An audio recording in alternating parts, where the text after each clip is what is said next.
لیکن میں ان کی طرف سے معافی ہی مانگ سکتا ہوں۔ اس نے بھی تو اکلوتی اولاد ہونے کی بڑی بھاری قیمت ادا کی تھی۔ اگر وہ واحد وجہ تھیں تو ان کی غیر موجودگی میں سب ٹھیک ہو جاتا، لیکن ایسا نہیں ہے سمید۔ ہمارے درمیان دیوار کی پہلی اینٹ انہوں نے رکھی تھی، لیکن اس کے بعد دیوار کا قد صرف انہوں نے نہیں بڑھایا۔ ہمہ وقت کی تنہائی نے اب اس کی سوچوں کو سمت تو عطا کر دی تھی، اور وہ اس سیدھ دیکھ رہی تھی۔ اس کی نگاہ ادھر ادھر بھٹکنے پر راضی نہ تھی۔ سمید نے افسوس اور دکھ سے اسے دیکھا۔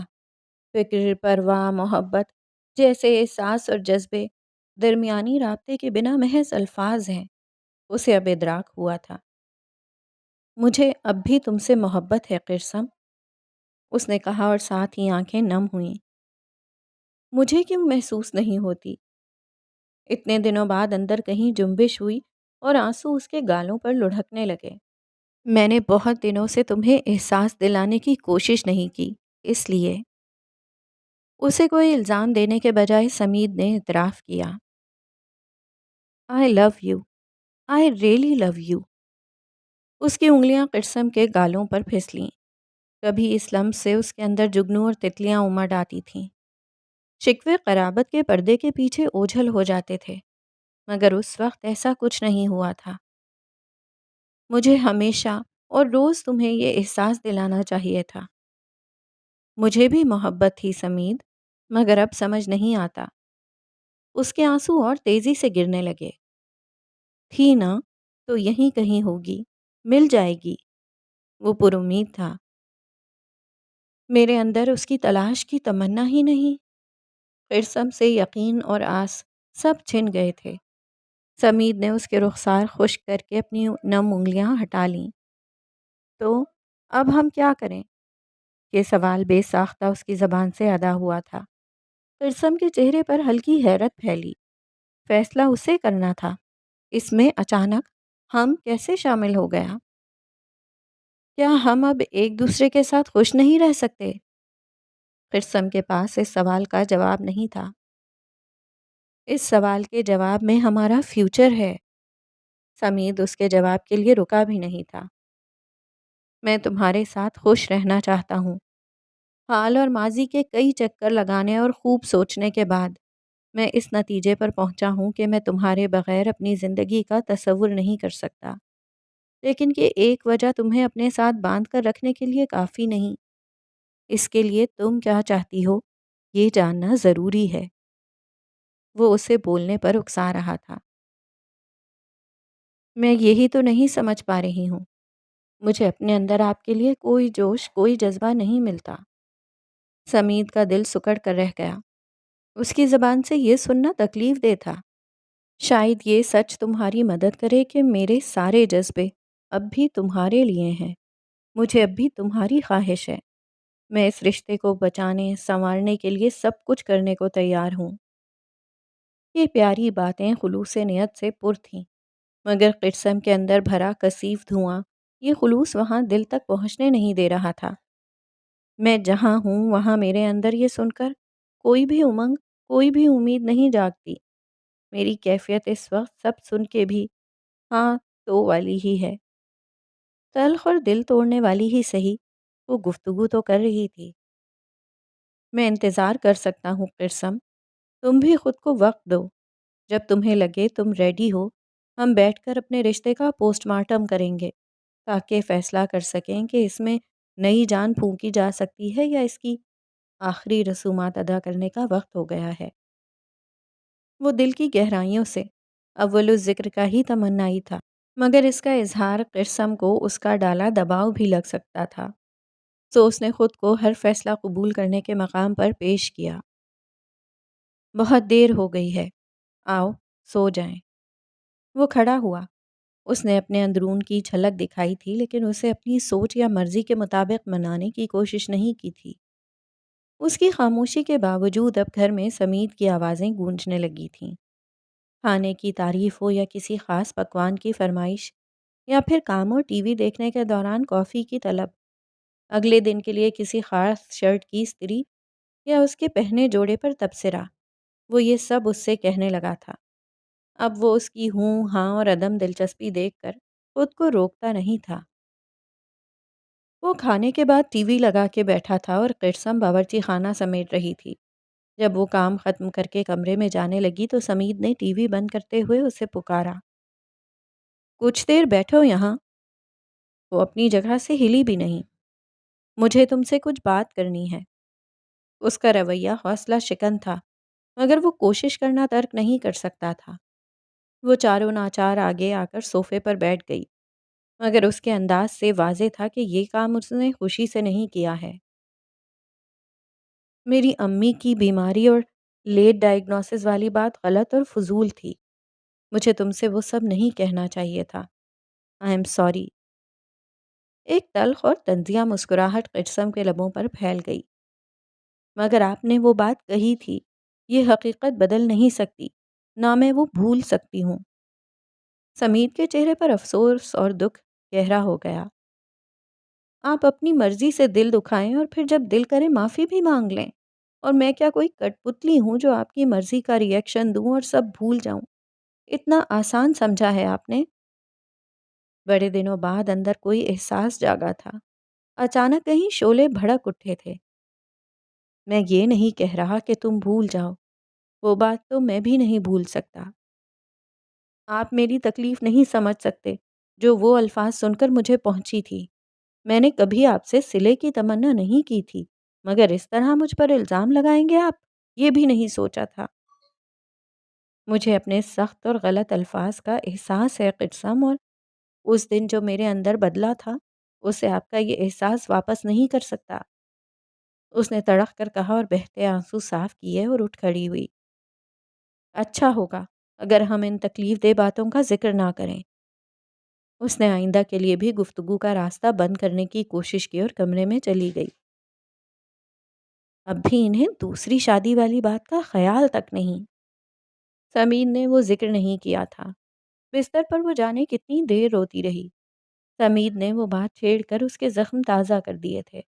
اسے وہ رات ہی نہیں بلکہ ماضی کی دلشاد بیگم کی زیادتیاں بھی یاد آتی گئیں، اور ساتھ ہی سمید کی ان سے محبت بھی، دوسری شادی نہ کرنے کا افسوس بھی۔ اسے پھر یقین ہونے لگا کہ دلشاد بیگم کے لیے اس کے اپنے جذبات اور سمید کے جذبات کا ایک ساتھ گزارا ان کی غیر موجودگی میں بھی ممکن نہیں ہے۔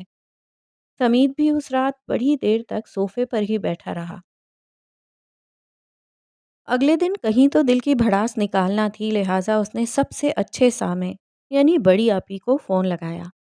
انہوں نے سارا احوال اور پھر اس پر اس کے خیالات بڑے تحمل سے سنے۔ میں کبھی نہیں بھول سکتی آپی وہ سب، اور سمید کو لگتا ہے ایک سوری کے بعد سب ٹھیک ہو جائے گا۔ وہ مسلسل بولتے بولتے تھک گئی تو رک گئی۔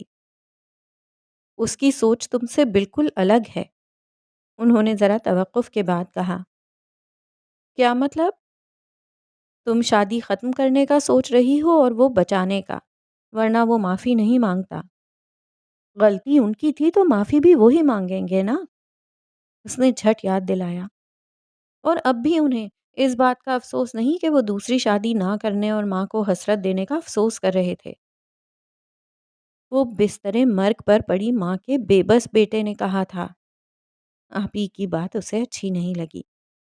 ہاں، جو بھول گیا تھا کہ بیوی کے پاس بھی دل ہے، احساس ہے، اسے تکلیف ہوتی ہے۔ وہ تڑپ گئی۔ میں نے کہیں پڑھا تھا کہ کامیاب شادی شدہ زندگی 50-50 یعنی برابری کی کوشش سے نہیں چلتی، بلکہ کبھی شوہر 90% دیتا ہے تو کچھ معاملات میں بیوی اتنا کرتی ہے۔ وہ جتنے سکون سے بات کر رہی تھی اتنی ہی وہ بے چین ہو رہی تھی کہ اس معاملے میں اسے ان کی سمید کی طرفداری اچھی نہیں لگ رہی تھی۔ آج تک تم نے اس شادی کو 90% دیا، اور اب شاید سمید وہ کوشش کر رہا ہے۔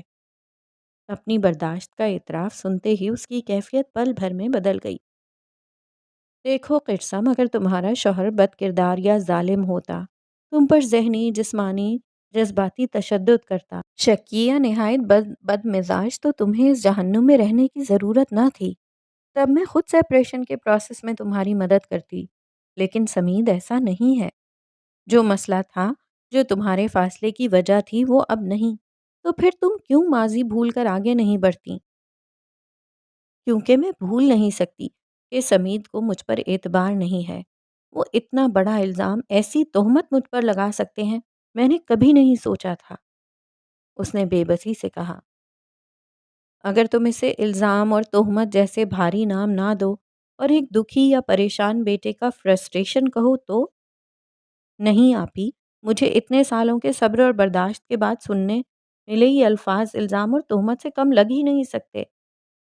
اس کے حتمی انداز پر وہ کچھ دیر کچھ نہ کہہ سکیں۔ پھر سم، مجھے لگتا ہے تمہیں خود کو تھوڑا وقت دینا چاہیے اور تمہیں سمیت کو بھی سننے کی ضرورت ہے۔ فیصلہ آخر تمہیں ہی کرنا ہے، مگر جلد بازی نہ کرو۔ وہ چپ رہی۔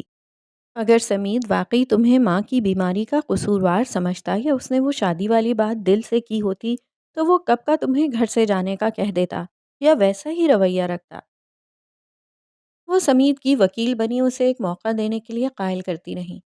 اس کے دل میں کہیں توقع تھی کہ اس کا غصہ سن کر وہ بھی کہیں گی کہ اب معافی کا کیا فائدہ، تمہاری تکلیف پھر زندہ کر دی۔ اس طرح تو اس نے وہ پوری نہیں ہوئی تھی۔ ہاں، ان کی یہ بات کہ اب تک وہ 90% کوشش کرتی رہی، ذہن میں چپک گئی تھی۔ وہ سارے آپشنز دیکھ رہی تھی، کون کون سی ملازمتیں وہ کر سکتی ہے، کیا تنخواہ ہوگی، کیا وہ الگ کرائے کا گھر لینے کے قابل ہوگی یا والدین اور بھائی کے ساتھ رہنا ہوگا۔ اس وقت بھی وہ فون میں یہی دیکھ رہی تھی کہ مونا آپی نے کچھ انگلش مضامین کے لنک بھیجے۔ وہ بڑی دیر سے فون دیکھ رہی تھی، لہٰذا اٹھ کے ڈیسک ٹاپ تک آئی تاکہ مضمون بڑی اسکرین پر پڑھ لے۔ مضمون طلاق کی بڑھتی شرح اور طلاق یافتہ کے دینی و دنیاوی مسائل پر تھا۔ اس کی طبیعت مکدر ہو گئی۔ اس کا دل نہیں کیا کہ وہ پڑھے۔ ابھی بند کرنے کا سوچ ہی رہی تھی کہ ماؤس پر پھسلتی انگلیوں سے کسی طرح براؤزنگ ہسٹری کھل گئی۔ وہ ہر سطر کے شروعات کے چند الفاظ دیکھ کر ٹھٹک گئی۔ بروکن میرج کو ریپیئر کرنے سے لے کر شادی شدہ جوڑوں میں دوریاں ختم کرنے جیسے کئی مضامین سمیت نے دیکھے تھے، تو شاید پڑھے بھی ہوں گے۔ وہ کتنی دیر حیرت سے تکتی رہی کہ یہ اس کے لیے غیر متوقع تھا۔ اس نے پہلی سطر پر کلک کیا۔ ہاں، وہ نہ صرف پڑھ رہا تھا بلکہ ان پر عمل بھی کر رہا تھا۔ 90%۔ اسے آپ ہی کی بات یاد آئی۔ اس نے سارا کچھ نہیں دیکھا مگر سرسری نظر ڈال کے بند کرنے جا رہی تھی، آپ ہی والا لنک کھول لیا۔ اس میں وہی کچھ لکھا تھا جو وہ پہلے بھی سن اور پڑھ چکی تھی، کہ طلاق کے بعد واپسی کا کوئی راستہ اور دوبارہ ایک ہونے کی کوئی گنجائش نہیں رہ جاتی۔ یہ ایسی معمولی بات نہیں کہ بس اس پل اس لمحے کیا حالات ہیں یہ دیکھ کر اتنا بڑا فیصلہ کر لیا جائے۔ وہ رات تک بھی ان خیالات سے پیچھا نہیں چھڑا سکی، تبھی تو بے خیالی میں اسے دیکھے گئی۔ قسم، جب سمید نے اس کا شانہ ہلایا تو وہ چونکی۔ کیا ہوا؟ کیا سوچ رہی تھیں؟ کچھ نہیں۔ وہ پلٹ کے جانے لگی کہ سمید نے اس کا ہاتھ پکڑا۔ تم مجھ سے اتنی ناراض ہو کہ 2 منٹ میرے ساتھ بیٹھنا بھی نہیں چاہتی؟ اس کی پرشکوہ آواز دھیمی تھی۔ وہ خاموش رہی، جانے کتنے دن بعد اس کا ہاتھ سمید کے ہاتھ کی گرمی محسوس کر رہا تھا۔ ایک گھر، ایک کمرے میں رہتے ہوئے بھی میں تمہیں مس کر رہا ہوں۔ وہ دھیرے سے مسکرایا۔ اس وقت اس کا دل کر رہا تھا اسے بازوؤں میں بھینچ لے۔ قرسم نے اپنا دل ٹٹولا، مگر وہ اب بھی کسی لاش جیسا سرد تھا۔ اسے پہلی بار سمید کے چہرے پر بکھری امید دیکھ کر اچھا نہیں لگا کہ وہ اسے مایوس کر رہی ہے۔ مگر میں تمہارا انتظار کر رہا ہوں۔ سمید نے اس کا ہاتھ چھوڑ دیا۔ وہ چند پل اسے دیکھتی رہی، پھر بنا کچھ کہے کمرے سے باہر چلی گئی۔ اس کی دنیا جہان سے بے خبری کا عالم یہ تھا کہ اپنی ہی کتنی بہت ضروری اور اہم چیزوں پر بھی اس کا دھیان نہیں تھا۔ طبیعت کی کسل مندی اور سستی انتہا کو پہنچ چکی تھی۔ تب اسے خیال آیا کہ وہ کس قدر لاپرواہی کا مظاہرہ کر چکی ہے۔ سمید کے جانے کے بعد وہ خود ہی کلینک چلی گئی اور وہاں جو خبر ملی وہ اتنی غیر متوقع تھی کہ دعاؤں کی قبولیت پر وہ خوش بھی نہ ہو سکی۔ اس وقت کیوں؟ اسے پہلا خیال یہی آیا تھا۔ مشکل لگ رہا فیصلہ اب اور مشکل ہو جائے گا۔ یہ آنٹی کی زندگی میں پتہ چل جاتا تو کیا زندگی مختلف ہوتی؟ نہیں، آنٹی نے نہیں بدلنا تھا۔ اس نے خود ہی امکان رد بھی کر دیا۔ اللہ نے یہ نعمت اسے 1 ڈیڑھ ماہ پہلے ہی عطا کر دی تھی، جس کی خبر اس کی بے توجہی اور غفلت کے باعث اب اس تک پہنچی تھی۔ بڑے بوجھ جیسی نوید تھی جو اسے کسی سے تو بانٹنا تھی، سو آپی کو فون کر کے بلا لیا۔ تو کیا تم؟ آپی حیرت اور صدمے کے مارے جملہ بھی مکمل نہیں کر سکیں۔ نہیں آپی، ان کی حیرانی کی وجہ سمجھتے ہی اس کے لہجے میں ہلکی سی جھنجلاہٹ در آئی۔ میں ایسا کچھ نہیں سوچ رہی، لیکن میں اسے مجبوری مان کر اس رشتے کو بھی کھینچنا نہیں چاہتی۔ جہاں سب کچھ ختم ہو گیا ہو، وہاں ایسی امید کی کرن سورج نہیں بن جاتی، بلکہ جلد ہی دم توڑ دیتی ہے۔ وہ کچھ اور تلخ ہو گئی۔ ایک اچھا انسان جس کے اچھا باپ ہونے کی قوی امید ہو، تو تمہیں اس کے لیے گنجائش نکالنی چاہیے۔ آپ ہی مجھے خود پر اتنا بھروسہ ہے کہ اپنا اور بچے کا بوجھ خود اٹھا سکتی ہوں، کسی پر بار نہیں بنوں گی، اور یہ آپ بھی جانتی ہیں۔ ایک ذہنی مریض، مایوس اور انچاہے رشتے میں بندھی عورت کے بجائے ایک خود مختار، با اعتماد اور مثبت سوچ اور نظریے رکھنے والی سنگل عورت زیادہ اچھی ماں ثابت ہو سکتی ہے۔ یہ بھی تو بچے کے بہتر مستقبل کے لیے ہی ہے۔ آگے بھی بہت کچھ تم مفروضوں کے بل پر سوچ رہی ہو کہ نوکری کر لوگی، بچے کو اچھی زندگی دو گی وغیرہ، لیکن ہو سکتا ہے تمہیں بہت اسٹرگل کرنا پڑے۔ ہو سکتا ہے تم دوسری شادی کے لیے مجبور ہو جاؤ، مزید اولاد ہو تمہاری قسمت میں، یا تب بھی پہلے بچے کی زندگی ویسی ہی ہوگی جیسی تم ابھی سوچ رہی ہو، اور سوچا تو یہ بھی جا سکتا ہے کہ تمہارا اور سمید کا رشتہ بحال اور مضبوط ہو جائے۔ میرا دل نہیں کرتا کہ اب میں یہ رشتہ آگے گھسیٹوں۔ ہمارا تعلق کب کا مر چکا ہے آپ ہی، کیا یہ وجہ کافی نہیں؟ ہم واپس پہلے جیسے نہیں ہو سکتے۔ جب میرا دل کہہ رہا ہے یہ تعلق توڑ دوں، ختم کر دوں، تو میں اس کی نہ سن کر کچھ اور کیوں سوچوں؟ اسے رونا آ گیا۔ اب اس میں پہلے والی دیدہ دلیری اور صفاکی نہیں رہی تھی، لیکن وہ ان آنسوؤں کے باوجود اس بات پر مصر تھی کہ اس کے اندر جذبات نہیں۔ پھر سم انہوں نے اس کا ہاتھ اپنے ہاتھ میں لیا۔ اب تک تم اکیلی تھیں، اس لیے علیحدگی پر شاید کوئی اعتراض نہ کرتا، مگر اب منظر بدل گیا ہے۔ امی ابا کے لیے ہی نہیں، تمہارے اور سمید کے لیے بھی۔ تم اب تعلق توڑ کر ایک دوسرے سے بے نیاز نہیں ہو سکتے۔ تمہیں جوڑنے والی کڑی بھی کمزور نہیں ہے۔ وہ خاموش رہی۔ مسئلہ تمہاری ساس تھیں جو اب نہیں رہیں۔ سمید اور تم کبھی لڑے بھی نہیں ہو۔ تم دونوں سمجھدار ہو تو پھر نئے سرے سے کوشش کیوں نہیں کرتے؟ تم اس قدر انتہائی باتیں سوچنے سے پہلے اس رشتے کو ایک موقع تو دو۔ ایسا بھی نہیں ہے کہ تمہیں ایک دوسرے سے نفرت ہو گئی ہو۔ وہ چپ رہی۔ ان سے کیا کہتی کہ لڑائیاں اور بحثیں ہی انسانوں کو ایک دوسرے سے دور اور متنفر نہیں کرتی، بلکہ یہ کام خاموشیاں ہی کر دیتی ہیں۔ اب اسے نفرت، محبت کچھ محسوس نہیں ہوتا تھا۔ یہی تو افسوس تھا۔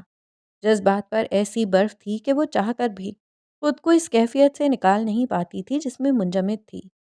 دلشاد بیگم کے بعد وہ ہر اذیت اور خوف سے آزاد تھی، لیکن اس سے زیادہ مقید اس نے خود کو کبھی محسوس نہیں کیا تھا۔ اس کا اب بھی اس گھر میں دم گھٹتا تھا۔ سمید اب بنا اگر مگر اور شرائط کے اس کا تھا۔